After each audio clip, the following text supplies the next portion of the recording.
huge realization up at 4 o'clock today, and I just looked back to see how long did it take for me to go from being completely lost, from not having energy, from having lack of direction, from not being successful at work, from being in a rut, down on my knees asking God for help. Wow, how do I get back to where I was one time? And I reflected back on 2020. I saw a video of myself talking to myself about why I do Ironman. And their slogan is anything is possible. And that aligns with my philosophy because I know with God all things are possible. And so thinking about that then, I had this massive vision for what was possible and where we were headed. And I made a video then about how to design a vision that, like, you think about what it is exactly, what does a perfect day look like to you? And you imagine that first, and then once you do that, all the pieces start to come together. And what's interesting is a day like today where the sun's out and the breeze is here and it's 70 degrees and we're next to the water and you can hear the water, that's exactly what I described. And today's the perfect day here today. In that vision from 2020. It's 2025 today. That's 5 years. We were in the duplex,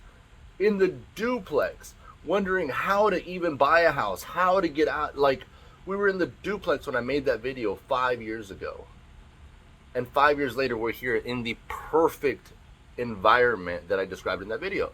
And so I was trying to figure out, how do I get back to that? How long did it take me to get there? And it probably took me from 2018 till 2019. I think 2019. I think maybe a year or less to go from, hey, I got some cool ideas, to being on fire and momentum starting to build. And so I wanted to see how long it took to get there. And it was my dad's birthday, 8/28/24, when I said, day one, get serious. Writing it down, I'm actually creating a plan. I'm actually going after this thing. Get serious about this thing because the opportunity is there. It's not the opportunity. It's not Reminder Media. It's not the opportunity. There's people that are 1 year in and they're making $170,000 at the company and more 1 year in to the company because they were serious. And so I realized I got to get serious about this opportunity. That was 5 months ago that I decided to get serious, and I'm still not there quite yet, but I'm right at the tipping point. It took 5 months of being serious to develop the habit of actually being serious.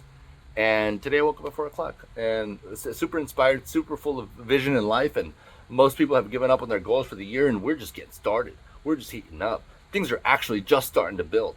And the season right now that I wrote in my journal at the top, the whole journal, the whole next 5 journals, which means probably the next anywhere from 2 months to 5 months, is tilling the soil, preparing myself for the opportunity that is at hand. Preparation, because luck, people say you're so lucky. Luck is what happens when preparation meets opportunity. And opportunity's there all the time. Learned that from Earl Nightingale. Opportunity is always there. And when you're given an opportunity, the right opportunity will make the unprepared look foolish because they won't be ready for it. They're going to fall flat on their face and they're going to squander the opportunity. And that's what ended up happening to me with snooze. The opportunity was there. I was not prepared for the opportunity. That could have been huge. That was a wonderful opportunity. If you're not prepared for the opportunity, you won't maximize it. But this opportunity right now, I'm in the season of preparation. The opportunity is there. We're about to start building momentum. I haven't even been a year with Reminder Media. On February 19th will be 1 year with the company. And Earl Nightingale said that if you take the right guy, the person who always finds their way to the top, you can take them out of their current position. You can drop them off in the middle of nowhere. Within a year, they will find a way to rise to the top. And with the help of God, it hasn't even been a year yet. And last quarter, so I went from being 6 months in to Reminder Media, sucking, dead last, 33 out of 33, the worst, to going into an SDR role in my first 2 weeks, dead last. In the easier job that I resisted, that I thought was beneath me, and I sucked. I was dead last. First 2 weeks. Second 2 weeks, number 1. And then fluctuated between number 1, number 2, number 3. Ended the entire quarter, last quarter, from October through December, number 3 in the entire company in deals from sets. and number one in magazines. I'm the best at getting deals from sets, from magazines. The best. And now I'm doing my own demos. And by the end of this quarter, I'll be starting to build some momentum. 6 months from now, halfway through the year, I'll be top 5 for sure, if not number 1. By the end of the year, undeniably, I'll be number 1. Yep. Progress happens with focus. And it took just 5 months to get here on fire, focused, and it sucked all the time. I didn't want to do it most of the time. And that's what it takes. Because Jesus said, oh man, it's in the video that I made right before this. I'm going to have to see the exact words because I barely just learned this, but it's Matthew 7, verse 14. It's right around there where it talks about the golden rule of do unto others what you would have them do to you. And he goes on to say that choose the narrow gate is the direction, is the what Jesus said to do. If you're given a choice between a wide gate and a narrow gate, choose the narrow gate. Go through the small one. Choose the path less traveled, right? Is the one that nobody chooses. And then he goes on to explain what that means. He says, the wide gate is the one that everybody chooses, and it's the one that leads to destruction. The narrow gate is the one that nobody chooses, and it's the one that leads to life. In that first verse, he says that the wide gate that leads to destruction is the one that's easy. So avoid that easy and choose the narrow gate, which is hard, which is challenge, which is discipline, which is tough decisions, which is sacrifice. Choose that gate because that gate leads to life. And the last 5 months have been very challenging, and a lot of it has sucked, but it's leading to momentum right now.